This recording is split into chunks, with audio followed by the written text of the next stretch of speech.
बिस्मिल्लाहिर्रहमानिर्रहीम। नाज़रीन अस्सलाम वालेकुम। आप देख रहे हैं CNN उर्दू। CNN उर्दू में नाज़रीन आज हम बात करेंगे ट्रंप का बड़ा दावा, क्या ईरान ने वाकई एटमी हथियार ना बनाने की जमानत दे दी है और क्या मुशरिक वस्ता में अमन आने वाला है, और ये सारी चीजें जो हैं ये एक सवालिया निशान बन चुकी हैं। सबसे पहले हम बात करेंगे कि ट्रंप का एक नया दावा दुनिया भर में तवज्जो का मरकज बन चुका है। उसमें ट्रंप कहते हैं कि अमेरिकी सदर डोनाल्ड ट्रंप का कहना है कि ईरान ने यकीन दहानी कराई है कि वो एटमी हथियार तैयार नहीं करेगा।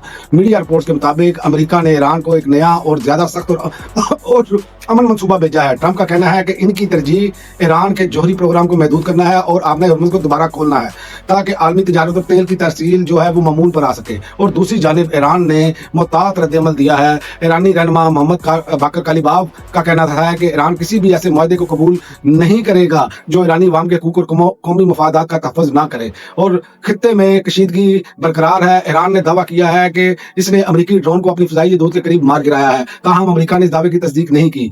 ये अब सूरत हाल है कि एक तरफ ईरान जो है वो जारहाना कदम उठा रहा है और अमरीका अपनी मर्जी के मुताबिक ये सारी चीजें चाह रहा है कि उनकी मर्जी के मुताबिक टेबल पर तय हो। तो ईरान, मैं बार बार वीडियो में ये जिक्र कर चुका हूं कि ईरान कैसे अपनी फतह को टेबल पर शिकस्त में तब्दील कर दे, तो ये तो मुमकिन नजर नहीं आता। ईरान की ने अपनी कुर्बानियां दी हैं, अपनी लीडरशिप की सूरत में, अपनी अवाम की सूरत में, और बड़ी कुर्बानियां दी। और उस कुर्बानियों के बाद वो डटकर खड़ा हुआ और आज वो मुज़ाकरात की टेबल पर सब कुछ दे दे, तो ये मुमकिन नजर नहीं आ रहा। और इसके अलावा इसराइल और लबनान के दरमियान भी सूरत हाल कशीदा है।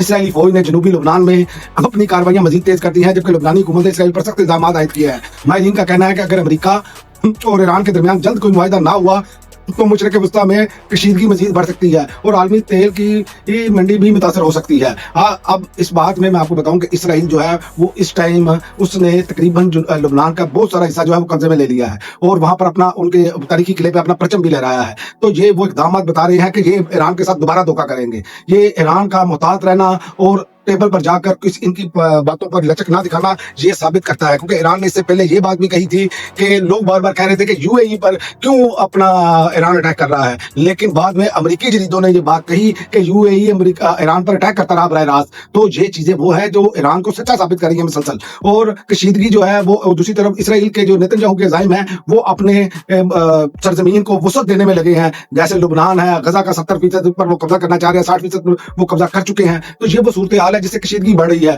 आने वाले दिनों में आपके ख्याल में क्या हो सकता है? क्या अमेरिका ईरान के दरमियान अमन मुआहिदा हो जाएगा या हालात मजीद खराब होंगे? ये पाकिस्तानियों, आपने भी इस पर गहरी नजर रखनी है और आप भी अपनी राय का इसमें इजहार करें कि आप क्या समझते हैं। मुझे तो ये लग रहा है कि अमेरिका एक मरतबा फिर धोखा देगा, क्योंकि अमेरिका की तारीख ये है कि वो धोखा देकर चलते हैं। तो अमेरिकी इंतजामिया के लिए भी एक बड़ा इम्तिहान है, क्योंकि उनकी अवाम का दबाव बहुत ज्यादा है। तो देखते हैं हम अपनी अवाम के दबाव को किस हद तक कबूल करते हैं, क्योंकि मिड टर्म इलेक्शन बिल्कुल करीब है और हालात जो है वो किसी एक तरफ बैठ नहीं रहे, ऊंट किसी एक करवट बैठ नहीं रहा। यही सबसे बड़ा इस टाइम अलमिया है। अब तक के लिए नाज़रीन इतना ही। अगली वीडियो तक इजाजत दें। अल्लाह हाफ़िज़।